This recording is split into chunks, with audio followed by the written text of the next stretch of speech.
Shri Ekkirala Bharadwaj master గారి తండ్రి గారైన శ్రీమాన్ అనంతాచార్యులు గారు ఒకనాడు రైలులో ప్రయాణం చేస్తూ ఉన్నారు. ఆయన తోటి ప్రయాణికులు గాంధీ గారి గురించి మాట్లాడుకుంటున్నారు. ఇంతలో అనంతాచార్యులు గారు అందుకుని, ఇక గాంధీ గారు ఉండరు అన్నారట. అది విన్నవారంతా తప్పు తప్పు అలా అనకండి అన్నారు.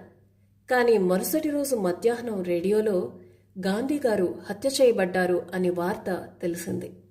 అలానే హెచ్జి వెల్స్ అనే ప్రఖ్యాత రచయిత, భవిష్యత్ ద్రష్ట త్వరలో భూమి అంతరించిపోతుంది అని వ్రాసిన వ్యాసాన్ని అనంతాచార్యులు గారి పెద్ద కుమారుడు శ్రీ కృష్ణమాచార్యులు గారు ఆయనకు చదివి వినిపించగా అనంతాచార్యులు గారు ఇలా అన్నారట, త్వరలో అంతమయ్యేది హెచ్జి వెల్స్ గారే కాని భూమి కాదు అని.